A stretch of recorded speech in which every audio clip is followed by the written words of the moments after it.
Las viejas calles de la Ciudad de México vieron nacer en los albores del siglo XX a la Universidad Nacional. Ocupó valiosas construcciones y a la par que desarrollaba actividades académicas y culturales, daba vida a sus cafés, librerías, teatros y demás sitios de esparcimiento en lo que habría de conocerse como barrio universitario.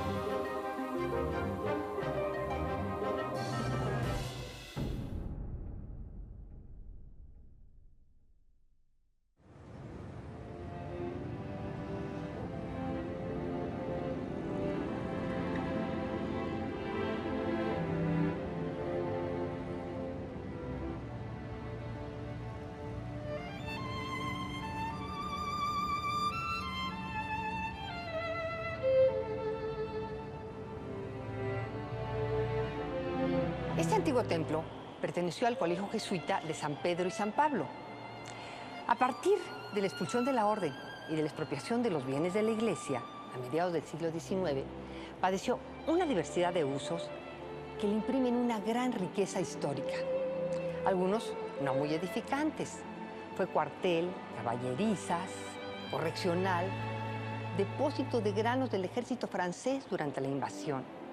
En uno de sus momentos más luminosos, funcionó como salón de sesiones del Congreso, el que dio a la luz la primera constitución del México independiente. Años más tarde, albergó a la Hemeroteca Nacional. Cuando ésta se trasladó a Ciudad Universitaria, aquí se instaló el Museo de la Luz. Actualmente es la sede del Museo de las Constituciones. Los invito a conocerlo.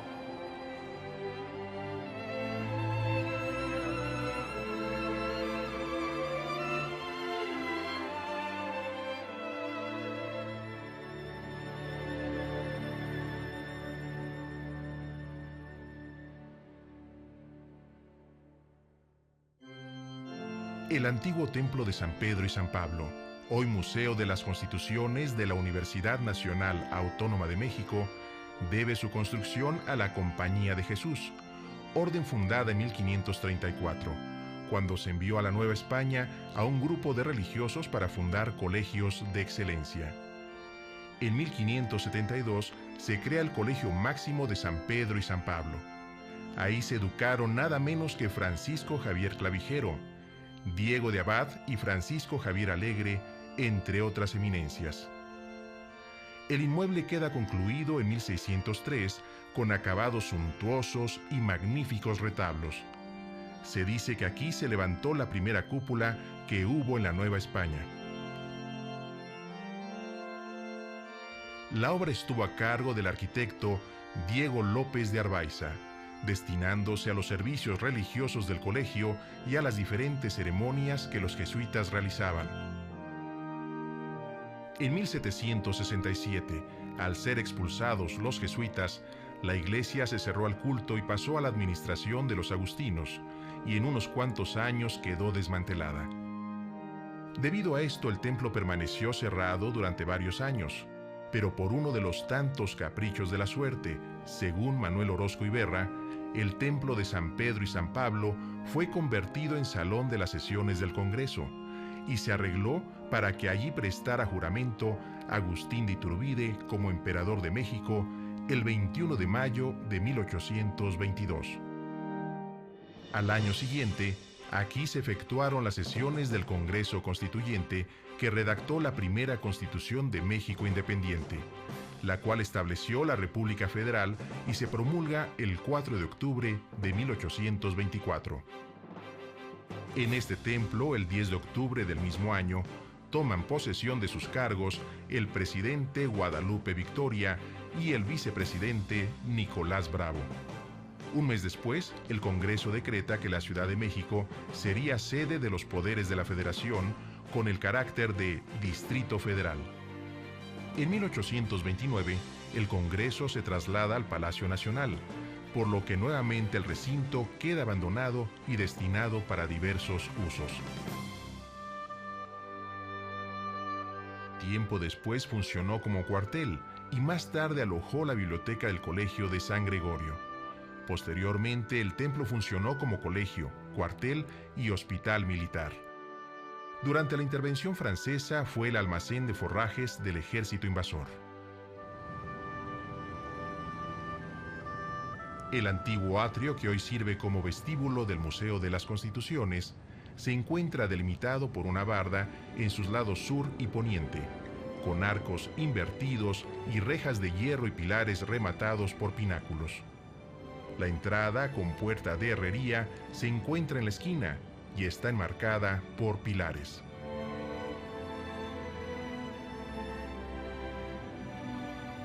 Dentro del atrio, en el ángulo norponiente, se encuentra una escultura de mármol del escultor Ponzanelli, que representa al poeta Dante Alighieri.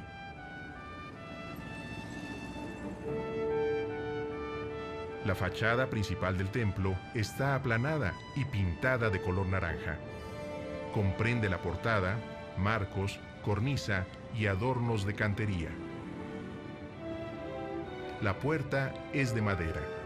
El entablamento conserva en el friso el nombre de Hemeroteca Nacional, que fue inaugurada el 28 de marzo de 1944.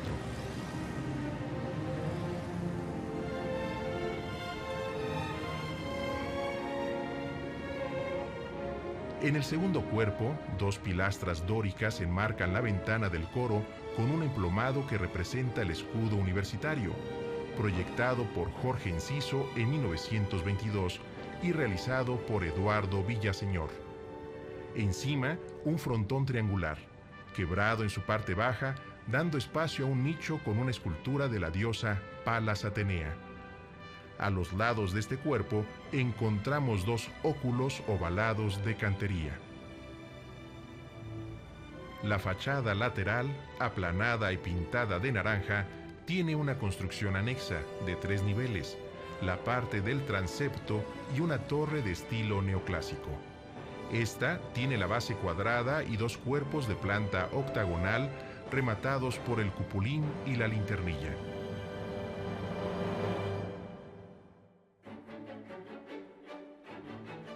En los primeros años de la década de 1920, el inmueble fue restaurado y decorado con los primeros ejemplos de pintura mural mexicana moderna, gracias a la iniciativa del entonces secretario de Educación Pública, José Vasconcelos. En 1921, el ex templo albergaba la sala de discusiones libres y la oficina de la campaña contra el analfabetismo, y es cuando un grupo de artistas inician una serie de obras que hoy decoran este inmueble. En el mismo año, Roberto Montenegro inicia el mural El Árbol de la Ciencia o El Árbol de la Vida. Dicho mural estaba dedicado a la sabiduría, a partir de una propuesta temática dada por José Vasconcelos, vinculada a la frase del poeta Johann Wolfgang von Goethe: acción supera el destino, vence. Originalmente, la figura central era un hombre desnudo indefenso, apenas cubierto con una manta y con los atributos tradicionales del martirio de San Sebastián. Posteriormente, se cambió la imagen por la de un guerrero ataviado con una armadura de tal forma que representa la posición del hombre como eje del universo.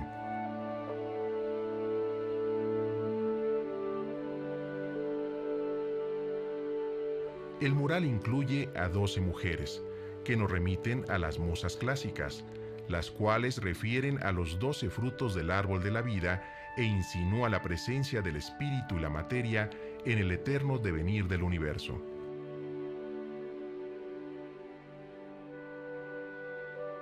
La escena del mural contiene detalles derivados de las artes populares regionales e incluye en la fronda del árbol diversos elementos animales y vegetales, con lo cual se sugiere un vínculo ineludible con la naturaleza para acceder a la sabiduría.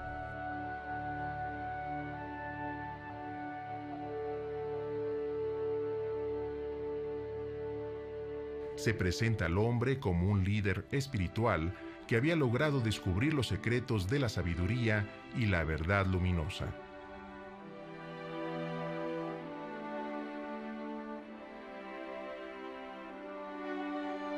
Al hacer referencia a las artes populares plasmada en el mural, Montenegro permite acercarse al pueblo al revalorar las habilidades y destrezas de los artesanos, y logra incluir los detalles decorativos abstraídos de las distintas referencias regionales, principalmente de la laca michoacana y de las artesanías de Tonalá. En la cúpula del templo encontramos del lado oriente del ábside un espacio que al parecer era el bautisterio donde el artista Javier Guerrero pintó los signos zodiaco, con la técnica de temple, también en 1921. Esta obra es considerada como la primera pintura mural de arte moderno mexicano.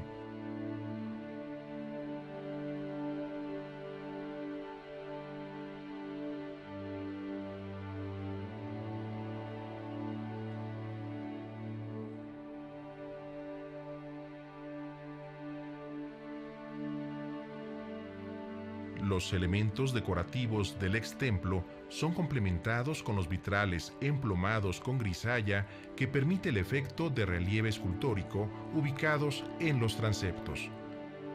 El jarabe tapatío y la vendedora de pericos, diseñados por Roberto Montenegro y Jorge Enciso y ejecutados por Enrique Villaseñor.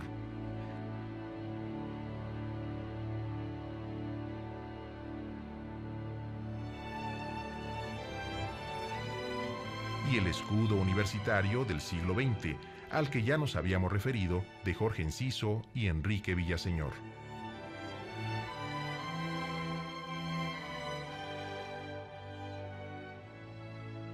Los arcos fueron pintados con imágenes inspiradas en la flora y la fauna mexicanas como motivos ornamentales por Javier Guerrero, Jorge Enciso y Roberto Montenegro.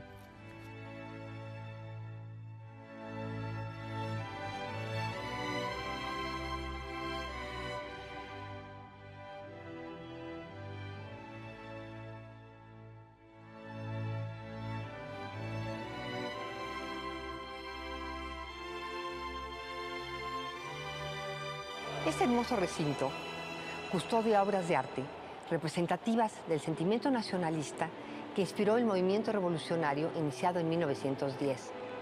Uno de sus ideales era llevar el arte al pueblo, por lo que invitaron artistas a decorar los edificios públicos. Este antiguo templo de San Pedro y San Pablo y sus alrededores guarda innumerables pruebas de ello. Aquí a un costado se encuentra el mercado Abelardo Rodríguez, que ocupa espacios del antiguo colegio jesuita y está también decorado con murales. Y a unos pasos se encuentra uno de los grandes exponentes del muralismo mexicano, el antiguo colegio de San Ildefonso.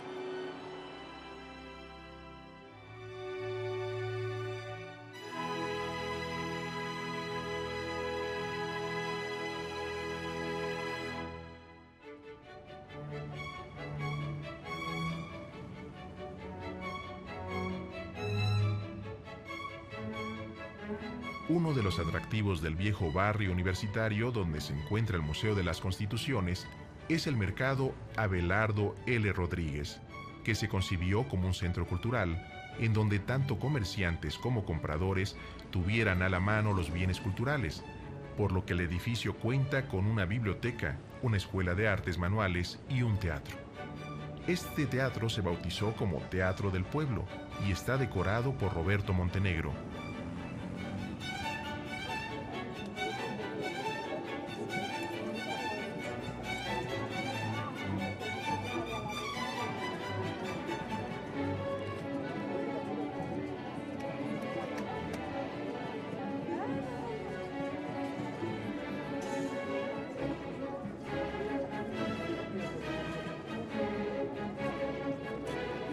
La concepción de este mercado, que integra arte, libros, música y teatro, es realmente revolucionario y refleja una época de México en que había una mística nacionalista que dio vida a grandes proyectos. En el interior del mercado, los puestos de verduras, frutas y abarrotes conviven con los murales de artistas como Pedro Rendón, Pablo Higgins, Ángel Bracho, Antonio Puyol, Raúl Gamboa, Ramón Alba Guadarrama y Miguel Saab Trejo. Noticias del naciente nacionalismo revolucionario que se expresaba en el movimiento muralista llegaron a Estados Unidos y atrajeron artistas como las hermanas Grace y Marion Greenwood, quienes pintaron los muros de las escaleras.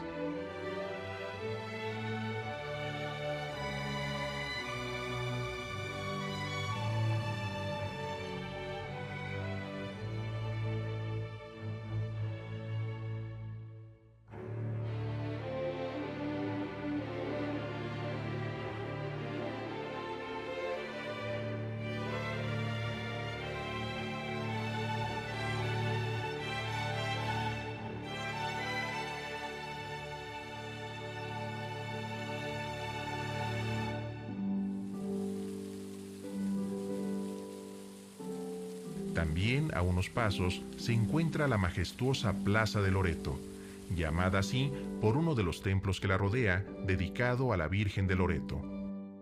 Es en estilo neoclásico y tiene una de las cúpulas más altas de la ciudad.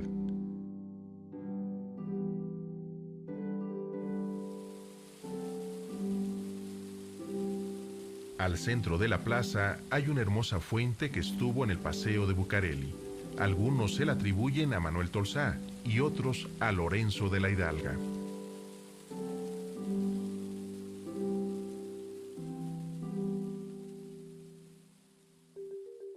A partir de 1922, el extemplo sirvió como la oficina de la campaña contra el analfabetismo que dirigió la profesora Eulalia Guzmán. De 1927 a 1930, los directores de la antigua Academia de San Carlos, el pintor Alfredo Ramos Martínez y después Diego Rivera, convierten la nave en un anexo de dicha escuela donde los alumnos instalan sus talleres de estudio. Esta medida contribuye a estimular el crecimiento del barrio universitario.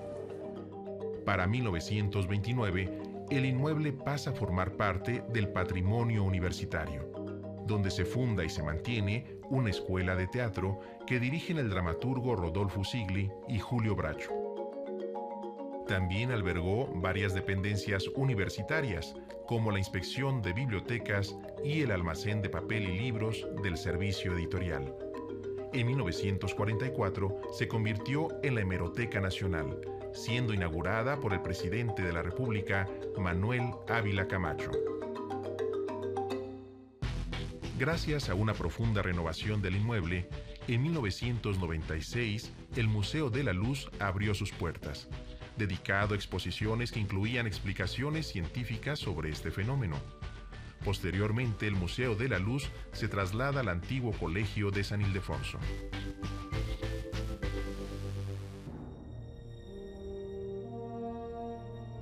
En 2010, por iniciativa del rector José Narro Robles, la Universidad Nacional Autónoma de México crea en este recinto el Museo de las Constituciones para promover el conocimiento del largo camino que ha recorrido México en su afán por construir una democracia constitucional y contribuir a la formación de los nuevos mexicanos encargados de preservar la Constitución como el fundamento del orden político y social del país.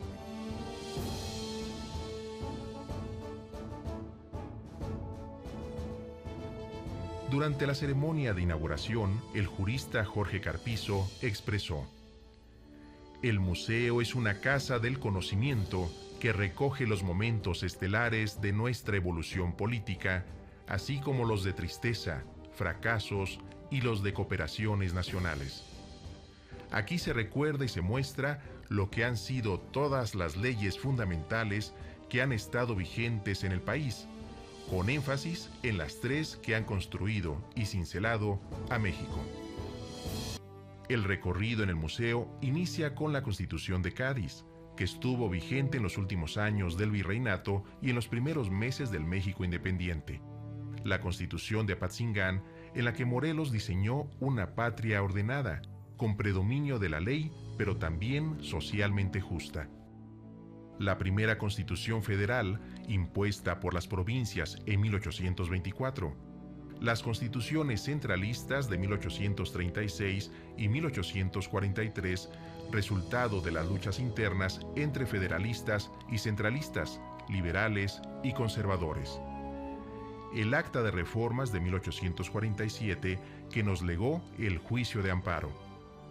La Constitución de 1857 y las leyes de reforma, que fueron bandera de la República frente a la intervención extranjera. Y la de 1917, que con todas sus reformas nos ha regido por casi un siglo y ha sido capaz de recoger un programa revolucionario.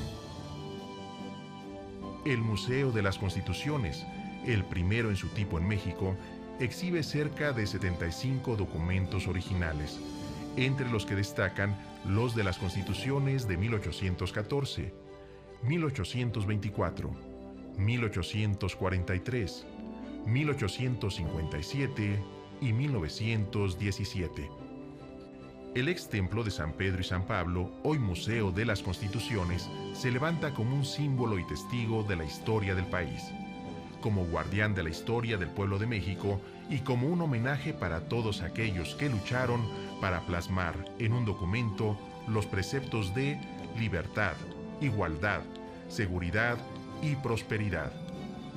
Con el Museo de las Constituciones, la Universidad Nacional Autónoma de México contribuye de forma importante en el desarrollo del país, al recuperar una parte fundamental de la historia de las luchas por la libertad.